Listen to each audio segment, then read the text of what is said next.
رب زدنی علما۔ اس کے علاوہ میں نے خطبہ مسنونہ کے بعد ایک حدیث بخاری مسلم کی مشہور اور معروف حدیث پڑھی۔ اس حدیث کے اندر اللہ کے رسول صلی اللہ علیہ وسلم نے ایمان کے کئی درجات بتائے اور فرمایا کہ ایمان کے 70 سے زائد، بعض حدیثوں میں 60 سے زائد درجات ہیں۔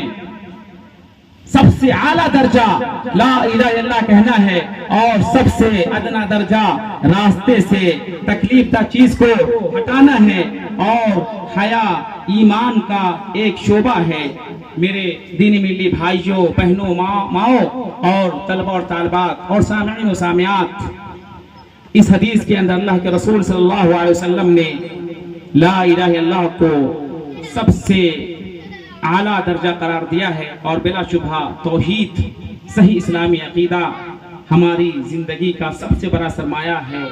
اور یہ لا الہ الا اللہ جسے کلمہ طیبہ کہا جاتا ہے، یہ کلمۃ الاخلاص ہے، یہ کلمۃ التوحید ہے، یہی کلمۃ اسلام ہے۔ اور اس کلمے کے جو تقاضے ہیں ان کو سمجھے، پڑھے، جو معنی مفہوم ہے ہم اس کو سمجھیں اور اپنے عقیدہ کو مضبوطی سے پکڑے رہے۔ بغیر صحیح اسلامی عقیدہ کے ہمارے اعمال کا کوئی اعتبار نہیں ہے۔ افسوس کی بات یہ ہے کہ ہمارے سماج کے اندر، خاص طور سے عورتوں کے اندر، بد عقیدگی پوری طرح سے پائی جاتی ہے، اور ہم ایک اللہ کی عبادت کا حق نہیں کرتے ہیں، بلکہ تھوڑی سی پریشانی آتی ہے، مصیبت آتی ہے، ہم اللہ پہ بھروسہ کرنا بھول جاتے ہیں، اللہ سے دعائیں کرنا بھول جاتے ہیں، اللہ سے فریاد کرنا بھول جاتے ہیں، اور ہم باباؤں کے پاس چلے جاتے ہیں، ہم اوجھاؤں کے پاس چلے جاتے ہیں، ڈاکٹروں کے پاس نہیں جاتے۔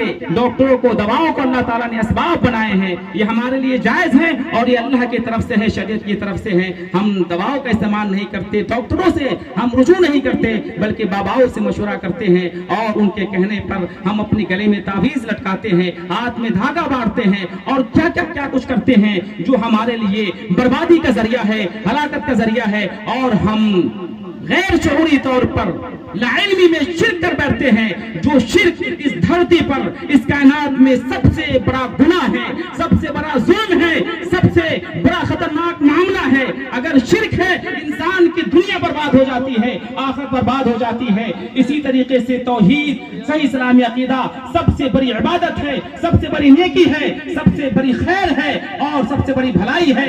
ہم اس کو سمجھے اور توحید پر قائم رہے۔ اس کے علاوہ اللہ کے رسول صلی اللہ علیہ وسلم نے راستہ سے تکلیف دہ چیز کو ہٹانا بھی ایمان کا درجہ قرار دیا ہے۔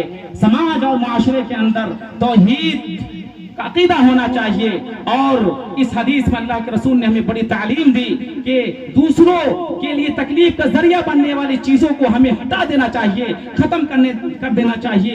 راستے میں کانٹے ہیں، راستے میں روڑے ہیں، پتھرے ہیں، گڈھے ہیں، ان تمام کو ختم کر دینا چاہیے۔ یہ اسلامی معاشرہ کی پہچان ہونی چاہیے، اسلامی معاشرہ کی یہ شناخت ہونی چاہیے، اسلامی معاشرہ کا یہ امتیاز ہونا چاہیے، اور یہی مسلم معاشرہ کی بڑی پہچان ہے۔ لیکن افسوس کی بات یہ ہے کہ اس جامع حدیث کے مطابق ہمارا عمل نہیں ہے۔ ہم اپنے بھائیوں کے لیے کانٹے نہیں ہٹاتے، بلکہ کانٹے بچھاتے ہیں، راستے سے پتھر نہیں ہٹاتے، بلکہ راستہ پہ پتھر ڈالتے ہیں۔ ہم اپنے بھائیوں کی تکلیف کو دور نہیں کرتے، بلکہ بھائیوں کی تکلیف کے اسباب پیدا کرتے ہیں، بھائیوں کو ایذا پہنچانے کی کوشش کرتے ہیں۔ میرے بھائیوں، ہم کبھی کامیاب نہیں ہو سکتے ہم جب تک اللہ کے رسول کی احادیثوں پر عمل نہیں کریں گے، سنتوں پر عمل نہیں کریں گے، ہم کبھی کامیاب نہیں ہو سکتے۔ آپ لاکھ کہہ لیں ہم مسلمان ہیں، ہم مومن ہیں، ہمارا ایمان قرآن پر ہے، ہمارا ایمان حدیث پر ہے، آپ اللہ کی قسم اس وقت تک مومن نہیں ہو سکتے جب تک کہ آپ کے اندر ایمان کے درجات نہ پیدا ہو جائیں، آپ اپنے بھائیوں کے لیے راحت کا سامان نہ پیدا کر لیں، اپنے بھائیوں کے لیے آپ خوشی کا اسباب پیدا نہ کریں، اس وقت آپ مسلمان نہیں ہو سکتے۔ اخیر میں جو ایک اہم ٹکڑا اللہ کے رسول نے بیان فرمایا وہ یہ الحیاء شعبۃ من الایمان، کہ حیا ایمان کا شعبہ ہے۔ ایک بچی بشرا ابو نصر نے حیا کے موضوع پر تقریر کی، اور بچی نے بہت اچھے انداز میں اپنی تقریر کو پیش کیا کہ حیا یہ خاتون کی زینت ہے، خاتون کی دولت ہے۔ لیکن میں یہاں پر بتا دوں کہ بہت سارے لوگوں کو غلط فہمیاں ہیں، اور یہاں پر اہل علم بیٹھے ہیں، علماء بیٹھے ہیں، اور باشعور افراد ہیں۔ حیا جب بھی بولا جاتا ہے حیا کا لفظ تو عام طور سے لوگوں کے ذہن میں یہ آتا ہے کہ یہ حیا عورتوں کے ساتھ خاص ہے. جب بھی حیا کا لفظ بولا جاتا ہے تو ہمارے ذہن میں آتا ہے، اور یہ ظاہر ہے لا علمی ہے یا غلط فہمی ہے کہ یہ حیا عورتوں کے ساتھ خاص ہے. لیکن ہمیں معلوم ہونا چاہیے کہ حیا عربی کا لفظ ہے، اردو میں شرم کہتے ہیں اور حیا بھی اردو میں استعمال ہوتا ہے. یہ ایک طاقت ہے، ایک قوت ہے اور ایک دولت ہے، ایک زینت ہے جو عورتوں کے لیے بھی ضروری ہے، مردوں کے لیے بھی ضروری ہے. علماء اس کی تعریف کرتے ہیں الحیاء هو اقوى باعث الخير واعظم رادع عن الشر، کہ حیا وہ طاقت ہے جو خیر پر ابھارتی ہے اور برائیوں سے روکتی ہے. بس یہی تعریف ہے حیا کی. اور یہ مردوں میں بھی ہونی چاہیے، حیا مردوں میں بھی ہونی چاہیے، عورتوں میں بھی ہونی چاہیے. اللہ کے رسول صلی اللہ علیہ وسلم کے بارے میں ابو سعید خدری رضی اللہ تعالیٰ بیان کرتے ہیں، بخاری کی روایت ہے، کان رسول اللہ صلی اللہ علیہ وسلم اشد حیاء من العذراء فی خدرها، کہ اللہ کے رسول صلی اللہ علیہ وسلم ہمارے نبی حبیب محمد صلی اللہ علیہ وسلم ایک گوشے میں گھر کے کنارے میں بیٹھی ہوئی دوشیزہ سے بھی زیادہ حیادار تھی. اللہ اکبر.